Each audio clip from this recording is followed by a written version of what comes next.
ప్రస్తుత ఆర్థిక సంవత్సరం 2025 నుండి 26లో కరెంటు ఛార్జీల పెంపు లేదని, పాత పద్ధతిలోనే యథాతథంగా వసూలు చేయాలని డిస్కంలను రాష్ట్ర విద్యుత్ నియంత్రణ మండలి (ఈఆర్సీ) ఆదేశించింది.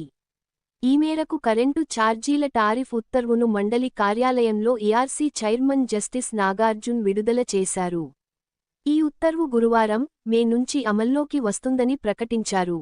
రాష్ట్రంలోని 2 డిస్కంలు, రాజన్న సిరిసిల్లలోని సెస్ కలిపి మొత్తం 3 విద్యుత్ సంస్థల ఆర్థికలోటు 13,499.41 కోట్లు ఉంటుందని ఈఆర్సీ తేల్చింది. ఈ ఏడాది ఆర్థికలోటు 20,151 కోట్లు ఉంటుందని గత నవంబరులో డిస్కంలు దాఖలు చేసిన పిటిషన్లపై విచారణ జరపగా, అంతకు 6,652 కోట్లు తక్కువగా 13,499.41 కోట్లు ఉంటుందని వెల్లడైనట్లు చైర్మన్ తెలిపారు. వ్యవసాయ కరెంటు వినియోగం ఎక్కువగా ఉంటుందని భావించి డిస్కంలు ఎక్కువ లోటు చూపాయని, కానీ అంత ఉండదని ఈఆర్సీ విచారణలో నిర్ధారించినట్లు వివరించారు.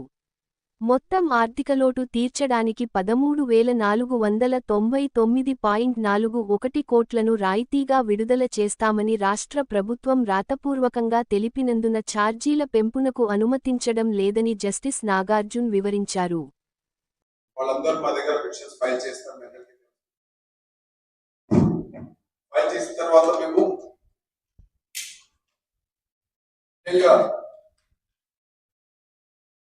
పబ్లిక్ హియరింగ్ కూడా మేము చేయాలి చట్ట ప్రకారంగా.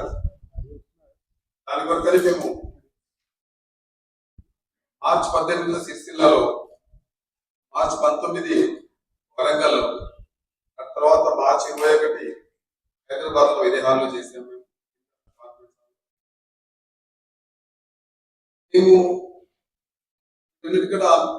అందరికన్నా ముందు ఫైల్ అయిన తర్వాత అబ్జెక్షన్స్ కాల్ఫర్ చేసాము. ఆబ్జెక్షన్స్ లో ఈ రంగంలో, విద్యుత్ రంగంలో చాలా ఎక్స్పీరియన్స్ ఉన్న చాలా మంది సంస్థలు, వ్యక్తులు అందరూ కూడా మాకు ఆబ్జెక్షన్స్ వాటన్నిటి కూడా మళ్ళీ మేము ఏం చేసామంటే ఈ డిస్కర్స్ కూడా పంపించేసి వారి దగ్గర నుంచి తీసుకున్నాము. తర్వాత ఎప్పుడైతే పబ్లిక్ హియరింగ్ చేసామో అనూహ్యంగా మాకు దాదాపు మాకు 3 ప్లేసులు కలిసి 1,000 దాకా. పొరంలో కూడా ఎవరైతే వచ్చి ఉన్నారో వాళ్ళందరినీ దాదాపుగా అందరినీ అనుమతించాము. వారి అభిప్రాయాలు సేకరించాము. తర్వాత మళ్ళీ ఇక్కడ కమిషన్ బ్యాంక్ వచ్చిన తర్వాత మేము మా దగ్గర ఉన్న మెటీరియల్ని, డేటాని వాటన్నిటిని క్రోడీకరించుకొని మేము కమిషన్ ఇప్పుడే ఆర్డర్స్ పాస్ చేయడం జరిగింది.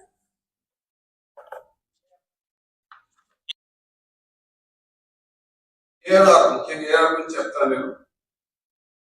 వాళ్ళకు రెవెన్యూ రిక్వైర్మెంట్ సంవత్సరానికి వాళ్ళు మనకు విద్యుత్ సరఫరా చేయడానికి అన్ని సెక్టార్స్ కి మన రాష్ట్రంలో వాళ్ళు వేసిన క్లెయిమ్ ఏమిటంటే 65,849.74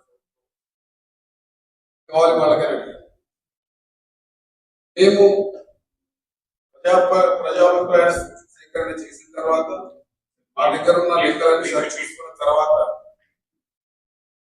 వాళ్ళ స్టాటిస్టిక్స్ లో కొంత ఎక్కువ కనపడింది. వాటన్నిటిని సరి చేశాం.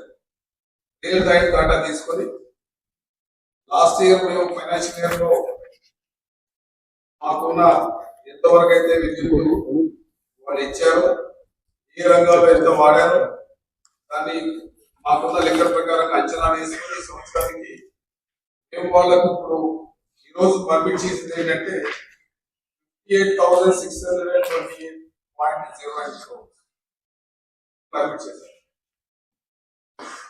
అయితే వాళ్ళకున్న రెవెన్యూ రిక్వైర్మెంట్ అది వాళ్ళకు. మేము టారిఫ్ అని కూడా డిసైడ్ చేసాము. చాలా కేటగిరీస్ ఉన్నాయి. ప్రభుత్వ పాలసీలు, తర్వాత ప్రజల నుంచి విన్న తర్వాత, ఇండస్ట్రీ నుంచి విన్న తర్వాత టారిఫ్ డిసైడ్ చేశారు. ఆ టారిఫ్ ప్రకారంగా ఈసారి వాళ్లకు టోటల్ గా రెవెన్యూ